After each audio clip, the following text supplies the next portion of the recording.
humorous anecdotes anyway. Typically telling stories is a good thing. Talking about things that you were involved in.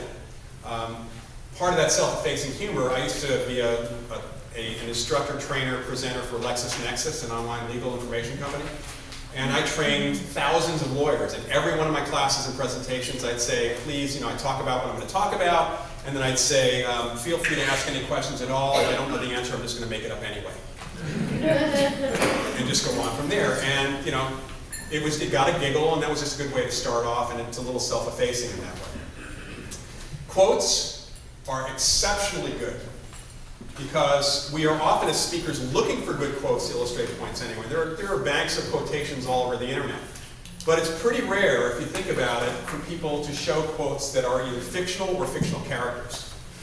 And if you can't find a quote that's on point from somebody real, why not make one up, but attribute it to someone who doesn't exist, or is fictional, or a cartoon character, or a character in a film, because then you can literally create a funny or serious quote with an appropriate character and get a laugh and make the point.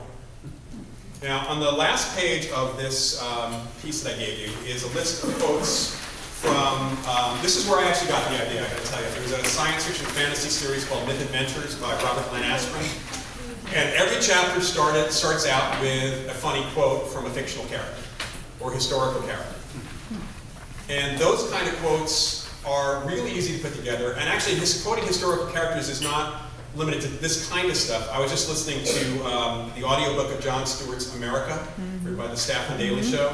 And there's a foreword by Thomas Jefferson, where Jefferson's on the audio saying, when I was first approached by The Daily Show audio, my wife, Sally said I probably shouldn't do it because it's a foreword, not a declaration. I'm much better at writing declarations, but here goes. So, attributing things to historical characters, to fictional characters, works very, very well. And what you see there is a list, just some pull quotes I've gotten from some of the books that are historical, that are also from cartoon characters. One of my favorite ones from talking to business people is the best laid plans often go afoul. Wile E. Coyote. Bugs Bunny, you can actually find quotes from Bugs Bunny, things that Bugs Bunny actually said in the cartoons that will often be appropriate, in fact. So if you can find either quotes that are from fictional sites, if you're reading a book and you run across a very, very funny quote, that's really a good thing. You can really find fun things to say. There was one, I think it was a movie we were watching the other night, and the quote, the comment was, if I knew what I meant, I'd be a genius. That's a great line. So it's a quote that we can use in different things. So if you can come up with these quotes on your own, and the ones that are actually on the page before that I put them together, if I had taken this advice, I would have laughed a lot more and would never have slept for as long as I did. Rip Van Winkle. Yeah. Sometimes it doesn't pay, but you can try. Benedict Arnold. You can come up with quotes that make a laugh, make a point. This is a really easy use. It's very visual. You can use the full name of the character. I like to use just the first initial because that's also what Robert Aspirin did. That means that some members of the audience may not get it. Something like Wile E. Coyote, you'd have to spell that out. But very often, just putting a first initial and such.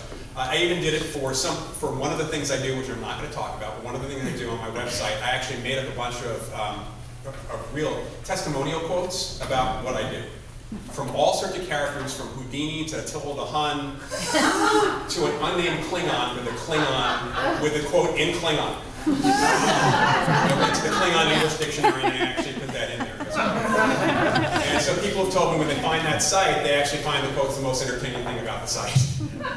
So it helps them kind of get in, it makes them think that I'm being funny in what I'm doing. So in actuality, this is a really good use. And mixing and matching all these things together puts it all together for you. It helps your presentation, it makes you more human, it allows you to really get points across with everything you do. So I think we're about out of time. Yes? All right, so I want to thank you very much, and I'm happy to take any questions. Yes? Yeah, do you eat chocolate? Do I eat chocolate? Yes, I do. I make chocolate and I eat chocolate. Yeah. But only good chocolate. That's actually how we met with... That's right. We met actually, I was doing a chocolate tasting. Very good chocolate. I'll look you up. Okay. That's very sweet. I may use that. Thank you. Yeah. Anybody else? Okay, oh yeah. What's one of your favorite lines on a general basis, one that you pretty much can count on being effective? I do so many different topics that, I don't know that I even have a favorite line that I would use just generically. That's just a very honest thing. Probably the thing that I do the most is a survey of some kind, based on the subject. And so for chocolate, one of the last things I might say is, how many of you think I eat too much chocolate? So just putting it back to yourself when you ask about different things works really well. Good line, I'll give you a good line that actually comes from magicians, though. And actually it's something you could use here.